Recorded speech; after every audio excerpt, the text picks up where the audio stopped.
Glasgow coma scale, इसमें मैं आपको इसकी टेक्निक्स भी बताऊंगी और क्या क्या नंबरिंग होती है इसकी वो भी बताऊंगी, और आगे हम कुछ केसेस भी डिस्कस करेंगे जिससे आपको ज़्यादा क्लियर हो जाएगा कि ग्लासगो कोमा स्केल किस तरह से यूज़ करते हैं। ग्लासगो कोमा स्केल, अब ये एक ऐसा स्केल है जिसमें जब कोई ब्रेन को इंजरी हो जाए, किसी भी तरीके से कोई एक्सीडेंट या किसी भी तरीके से ब्रेन इंजर्ड हो जाए, तो उसके लेवल ऑफ कॉन्शियसनेस को हम चेक करते हैं ग्लासगो कोमा स्केल के through. This scale was introduced in 1974, used to decide the management issues of individual patients. The GCS यानी कि Glasgow coma scale has made a subjective assessment of head injury, जिसमें coma, semi coma, drowsy, stupor, altered sensorium, locked in state ये आ जाते हैं into an objective method. ठीक है, subjective से ऑब्जेक्टिव मेथड में। अब इसको असेस करने के 3 तरीके होते हैं, टेक्निक्स जिसे टेक्निक्स कहा जाता है। जैसे सबसे पहले आई ओपनिंग, दूसरा नंबर जो है वो वर्बल रिस्पॉन्स आ जाता है, और तीसरा नंबर मोटर रिस्पॉन्स। आई ओपनिंग में को हम जो है सिंबल दिया गया है ई का, used as a reflection of the intensity of impairment of activating functions. उसके बाद जो वर्बल रिस्पॉन्स है वो इंडेक्स करता है हायर कॉर्टिकल फंक्शंस को। ठीक है, और इसको जो है सिंबल दिया गया है वो वी का। फिर बेस्ड मोटर रिस्पॉन्स में knowing the integrity of the nervous system in patients who are not speaking. अब ये जो 3 चीज़ें हम देखते हैं ग्लासगो कोमा स्केल में, जो कि हमें बताता है लेवल ऑफ कॉन्शियसनेस। इसमें हम क्या जो है कुछ लेवल्स होते हैं ग्लासगो कोमा स्केल में। जैसे सबसे पहले मैंने आपको बताया आई ओपनिंग, उसमें जो है वो 4 जो है नंबर होते हैं, जिसमें सबसे पहले नो रिस्पॉन्स होता है। ठीक है, यानी कि आपको पेशेंट कोई भी रिस्पॉन्स नहीं दे रहा, आप उसको कोई भी स्टिमुलाई दे रहे हैं, पुकार रहे हैं, लेकिन वो आपको रिस्पॉन्स नहीं कर रहा, तो यानी कि नो रिस्पॉन्स, उसको हम नंबर देंगे 1। ठीक है, फिर अगर आप पेशेंट को पेनफुल स्टिमुलाई दे रहे हैं और वो आपको रिस्पॉन्ड करता है, तो फिर उसको हम नंबर देते हैं 2। ठीक है, यानी कि आपने उसको कोई भी पेनफुल स्टिमुलाई दिया, पेनफुल स्टिमुलाई जो है या तो आपके यहाँ पे जो आई के पास जो होता है वहाँ पे देते हैं, या आपके जो स्टेर्नम होती है वहाँ पे हम पेनफुल स्टिमुलाई देते हैं। उसके जैसे आपने स्टिमुलाई दिया और उसने आपको आंखें खोल के देखा, दैट मीन्स कि वो जो है उसका level of consciousness I opening में 2 पे है। उसके बाद टू स्पीच, यानी कि आप उससे बात कर रहे हैं, आपने उसको पुकारा, उसका नाम लिया, तो वो सडनली आंखें खोल के आपकी तरफ देखेगा पेशेंट, दैट मीन्स कि वो 3 पे है। और 4 यानी कि स्पॉन्टेनियसली, यानी कि जैसे ही आपने अंदर एंटर हुए, आप जैसे हम नॉर्मली बैठे होते हैं और कोई आता है तो हमारी नज़र उसकी तरफ चली जाती है, तो ये हमारा स्पॉन्टेनियस रिस्पॉन्स है।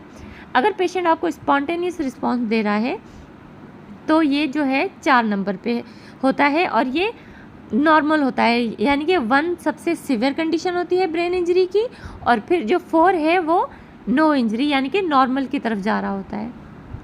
उसके बाद हम देखेंगे वर्बल रिस्पॉन्स।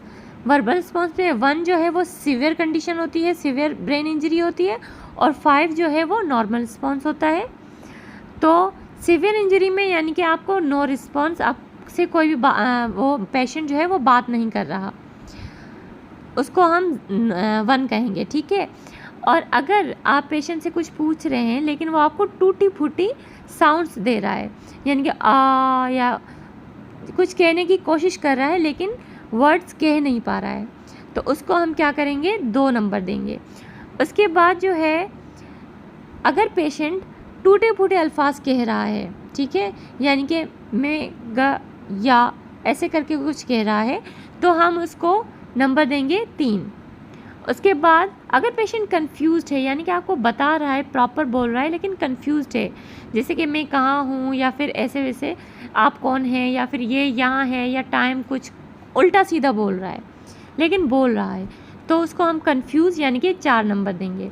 और 5 यानी कि बिल्कुल normal, oriented to time, person, place, आप उससे पर्सन पूछेंगे कि ये कौन है, या फिर कहाँ पे हैं आप, जगह का पूछेंगे, या फिर क्या टाइम हो रहा है, दिन कौन सा है, अगर ये सवाल के पेशेंट बिल्कुल सही जवाब देता है, दैट मीन्स कि वो उसका जो वर्बल रिस्पॉन्स है वो 5 नंबर पे है, यानी कि बिल्कुल नॉर्मल है।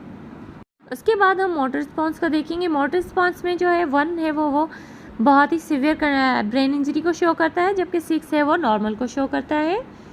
अब 1 जो है यानी कि आपको कोई भी मोटर रिस्पॉन्स नहीं मिल रहा। और अगर आपको पेशेंट में एब्नॉर्मल एक्सटेंशन पैटर्न, जिसको हम डीसेरिब्रेट भी कहते हैं, वो मिल रहा है तो हम उसको 2 नंबर देंगे। उसके बाद अगर आपको पेशेंट में एब्नॉर्मल फ्लेक्शन यानी कि डिकॉर्टिकेट मिल रहा है पैटर्न, तो फिर इसको हम 3 नंबर देंगे। और अगर आपको पेशेंट जो है फ्लेक्स टू विदड्रॉ कर रहा है, यानी कि जैसे ही आपने उसको पेन दिया तो वो आपको हटा रहा है, विदड्रॉ कर रहा है, और उसके जो है रिफ्लेक्स में वो फ्लेक्स कर रहा है, तो मतलब उसको हम 4 नंबर देंगे। और अगर patient moves to localized pain, यानी कि जहाँ आपने उसको पेन फ्लू स्टिमुलाई दिया है वो पेशेंट वहाँ उसको लोकलाइज करे पेन को, तो उसको हम 5 नंबर देंगे। और उसके बाद अगर पेशेंट आप जो बोल रहे हैं, यानी कि आप बोल रहे हैं फ्लेक्शन करो या एक्सटेंशन करो, तो आप पेशेंट जो है वो आपकी कमांड को ओबे कर रहा है, तो वो 6 देंगे, यानी कि नॉर्मल। इसमें जो टोटल जो स्कोर होता है वो 15 होता है, जो कि बिल्कुल नॉर्मल बंदे का होता है। उसके बाद अगर इस इक्वल टू 8 और लेस देन 8 हो तो पेशेंट जो है वो कोमाटोज होता है, और अगर 3 आता है उसका नंबर तो अनरिस्पॉन्सिव होता है patient. Now these are the some cases जो कि आप सॉल्व कर सकते हैं वीडियो पॉज करके। आंसर यहाँ पे दिए गए हैं। ये केस नंबर 1 है, ये केस नंबर 2 है। अ 73 years old patient looks at you when you speak to her. When you ask her the date, she says blue. You note left side weakness when she grips your fingers. यहाँ पे ये कुछ hints दी गई हैं जिसके ज़रिए आप इसको सॉल्व कर सकते हैं। कमेंट में ज़रूर अपने आंसर्स बताइएगा, और कोई क्वेरी हो तो आप पूछ सकते हैं। I will answer to every single comment. ये केस नंबर 3 है, case number 4 and case number 5। ये सारे केसेस हैं, आप सॉल्व कर सकते हैं वीडियो पॉज करके, ठीक है। और मेरे चैनल को लाइक और सब्सक्राइब करना नहीं भूलिएगा। Thank you.